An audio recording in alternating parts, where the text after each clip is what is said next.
এইগৰাকী হৈছে বাস্তৱ শইকীয়া, ৰহাৰ স্থানীয় যুৱক।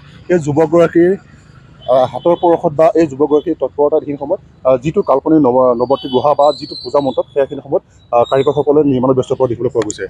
কি ক'বা, তোমাৰ নেতৃত্বত এইবাৰ ৰহাত নিৰ্মাণ হৈ আছে নৱৰাত্ৰি গুহা বা এই পূজা মণ্ডপটো? নমস্কাৰ। সৰ্বপ্ৰথমে আপোনালোকক সকলোকে ধন্যবাদ জ্ঞাপন কৰিছোঁ আৰু শাৰদীয় দুৰ্গা পূজাৰ শুভেচ্ছা জ্ঞাপন কৰিছোঁ। এইবাৰ ৰহা পুৰণা চাৰিআলিত আমি ২৬তম হ'ব। ২৬তমত এবাৰ আমি প্ৰাণ দিব বিচাৰিছিলোঁ আৰু নৱৰাত্ৰিৰ গুহা।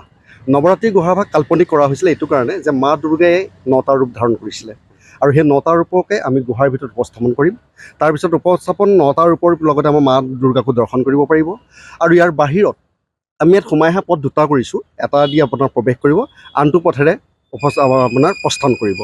প্ৰস্থান কৰাৰ পিছতে ইয়াত আমি যিহেতুকে আকৌ সন্মুখৰ ভাগলৈ যদি আপোনালোকে চাবলৈ যায়, তেন্তে আমি তাত মহাদেৱৰ কৈলাশ পৰ্বতৰ আৰ্হিত এভাগ পৰ্বত বনোৱা হৈছে আৰু সেই পৰ্বত ভাগতেই আমাৰ মহাদেৱ থাকিব।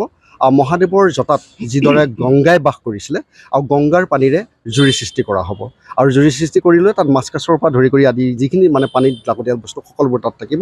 তাৰোপৰি বগলী, ময়ূৰ চৰাই কিছু থাকিব। সেইখিনি আপোনালোকৰ দ্বাৰাই সকলো অসমবাসীক আমি এবাৰ আপোনালোকক কৰজোৰে আমন্ত্ৰণ জনাইছোঁ। এবাৰ আহক, ৰহা পুৰণা চাৰিআলিত শাৰদীয় দুৰ্গা পূজা উপভোগ কৰক। হয়, এইগৰাকী স্থানীয় যুৱক ৰহাৰ বাস্তৱ শইকীয়া, আৰু ক'বই লাগিব এইগৰাকী বাস্তৱ শইকীয়াৰ নেতৃত্বত এক সুন্দৰ বাৰ্তাৰে এবাৰ এই ৰহা পুৰণা চাৰিআলিৰ যিখন পূজা, সেই পূজা মণ্ডপ নিৰ্মাণ হৈ থকা দেখিবলৈ পোৱা গৈছে। আৰু এতিয়া এনেদৰে ৰাজ্যৰ বিভিন্ন প্ৰান্তৰ সমান্তৰালকৈ ৰহাটো যি ২৮খন পূজা হ'ব, তাৰ যিসমূহ পূজা মণ্ডপ আছে তাৰ প্ৰস্তুতিত এতিয়া এনেদৰে সকলো ব্যস্ত হোৱা দেখিবলৈ পোৱা গৈছে।